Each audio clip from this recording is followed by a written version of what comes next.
can still feel some doubt or hypocrisy in your heart. Yes. How can you? Definitely. What further can you do to get it out? Okay. That hypocrisy and those doubts, all those things, cannot be gotten rid of by prayer or zikr. Okay? The dua is to ask Allah to help. Now the help now comes in so many different ways. That's why Allah subhanahu wa ta'ala is giving order to us. He says, be with the salihin. Okay? It's like someone is eating the right food, is exercising, is doing so many good things, but he still has a heart problem. What does he need to do? He needs to go to a doctor, no? Specialist to look at his heart and to be able to fix it. It happens also in spirituality. Now, the disease that you're talking about, hypocrisy and doubt and suspicion, these are spiritual diseases. So you must find a spiritual doctor. Allah is ordering, be with the salihin, be with the good ones, because they will teach you, they will fix you, they will cure you. Be with them, learn from them, sit with them, serve them, help them, be like one of them. And then that time, not us, not me, but the Shaykh will be able to help you. Then he'll be able to direct you, make you to understand. You sit in his association, you sit in his sohbah, you live for a while with him, you wake up, you eat, you pray, you do everything together. Now you start to understand yourself a little bit more. You start to understand what is that hypocrisy, where it came from, why it came. Is that real hypocrisy? Or is that just some doubt Shaitan is whispering to you to sabotage you? All these things you start to slowly understand, and you'll be able to block it. It's not that difficult, really. But it is not through just reading the Quran like a parrot, no. Or just making Allah, Allah, Allah, Allah, Allah, Allah, and you are still having all those doubts in your heart. Now that's the time you need to go to an inheritor of the prophets. That's the time you need to go to a sheikh. Some sheikhs, you have so much problems, huh? Sheikh Effendi, we all know that. It's everything. But once you sit in his presence, you feel so free. Everything just melts away, and it's like, why did I just stress out? Everything is just disappearing. And you're in their presence, and you just want to feel good with them. They take away so many of your burdens. You feel like time is passing so quickly. They're entering into another time, another dimension. And that is our spirit that is entering that. It's not false, it is true. Because now spirit is now coming together with him. And it's getting more free. So, being with that saint, being with that sheikh, now they'll be able to fix. Sometimes he may tell you what to do. Sometimes he may not even say anything. But to know that he prays for you and is doing something spiritual. And things will get fixed, inshallah. That is key. Because so many people that we know, they are filled with anger and hatred. They are filled with jealousy. They are filled with arrogance. But we're looking, they are praying 5 times a day. They are making zikr, but they have all these other diseases. So, we have to get rid of the diseases. Find a doctor. Go to the hospital. Take the medicine. Obey the doctor. You have to submit now. Now the doctor says you are sick and this is the medicine. Now is not the time to argue with the doctor. Pass, quickly. Pass. I'm speaking to him and you're stuck there telling him to take and to pass, to take and to pass. This is what I'm saying, intelligence. You know I'm speaking to him. Now you bother him, tell him to pass. Take this and to pass down. Where is the intelligence? Believer must have intelligence. I'm saying this every time. Every time I have to fight. That means ghaflat, complete ghaflat. Not knowing where, who you're serving, not knowing what the heck is happening. Who is he speaking to? Who is that? Who is not knowing, not understanding. This is service. This is service. Then whatever that we're going to take is going to be filled with ghaflat too, definitely. Because you're putting the ghaflat in there. This is spirituality. This is spiritual disease. You understand? Stop that. That is nothing but shaitan is telling you to do that. It's not you. It's your ego that is telling you that. It is not you. Something that is there that is going to cut the sohbet. It is not you. It is not your spirit. It's shaitan and your ego. Get rid of it. See? He's a good person. but got tricked. Every time getting tricked. Now, what does it mean if a person gets tricked every time? If every time he gets tricked, you run out of excuses for the person too. You're going to say, because you want to get tricked.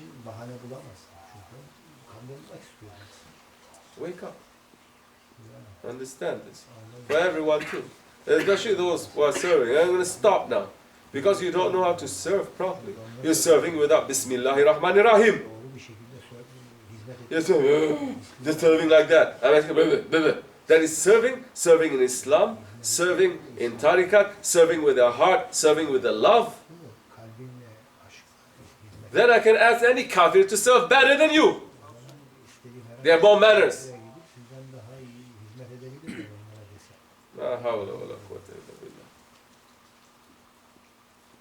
Wake up, grow up, leave. Yes, these are the things that makes the Jamaat weaker. Get rid of it, you're going to make the Jamaat to be stronger. Understand it? This is our style. This is his Jamaat, this is this tariqah, this is Chef and his style, it's not mine. Okay?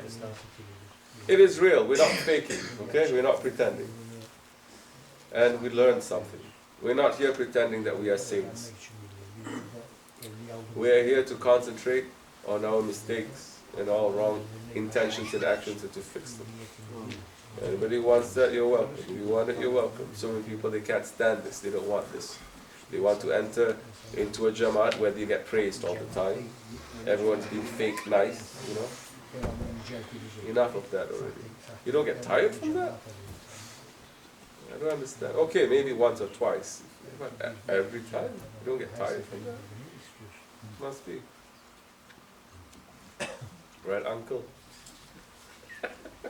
Uncle is shocked a little bit. It's okay, it's good. This is the style of your father too, and your grandfather.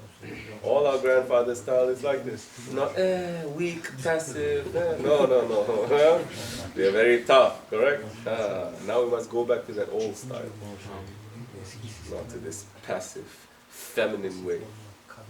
Feminists. They want the women, they want the men to be like women. It is what it is. Men becoming like women. Then that time, of course, the women, they're going to have more power. They are more intelligent than that time because they managed to fool the men. But how the men now, when there is no male role model? In Islam, the male role model is the Khalifa, is the Prophet. But they're trying to make the Prophet ﷺ into this passive creature too. He never loses temper. He's so soft-spoken. He never shouts at anyone. He helps around in the house all the time. He sews his own clothes too. Don't you know, Shaykh Effendi is saying, the Holy Prophet ﷺ, there were so many times when he was so jalal that the Sahabis, they couldn't even look at his face. They were staring down. They couldn't even look at his face because the fire was coming. He was a general. He took the sword and he struck. Yes. This is the man that is so passive and weak. They're trying to make Prophet to be like that so that the men become like that too. The men lose the power. No, in Islam, men and women, they each have their own secrets. You don't mix it up together. So, you like it, welcome to you. You don't like it, suit yourself. You can leave it here, I'll take it. You can go to other Jamaat. It's okay. But you are here still, alhamdulillah. Because we know it is real. This is Allah's law. This is not what we want. This is not we didn't make this up. Allah's law, this is. In the old days, our grandmothers, they would not even look or hear ne mahram. Isn't it? They cover themselves. Haya. We know with that kind of haya, with that kind of modesty, with that kind of purity, what rahmat is reigning. Oh, what rahmat is reigning. That woman, the grandmother, the mother becomes Ahli Jannah. Yes, that time is obligation for you to obey them. Yes, that time paradise is under their feet. Not today's mothers. It doesn't count for them. Their paradise is not under their feet. Hell is under their feet.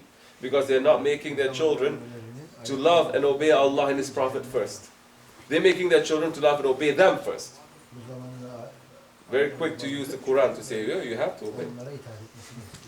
Because Quran is saying, if the children, they go out doing other things, today is Saturday night.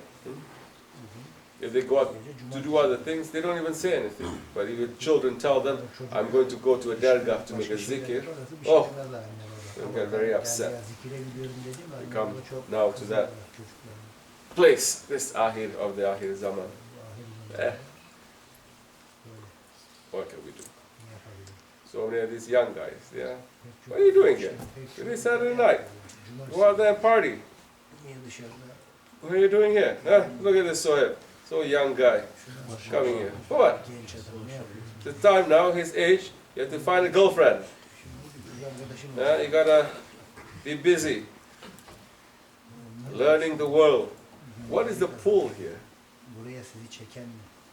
It is not awliya Allah that is pulling us. Because it gives us a satisfaction. So many of us, we've tasted that dunya too. We say this is enough. It's fake. Yeah. Afiyat olsun. Eat your brownie, except for Bayram. He's in big trouble. Where is he? Not here, huh? Okay. He's gone to the bathroom?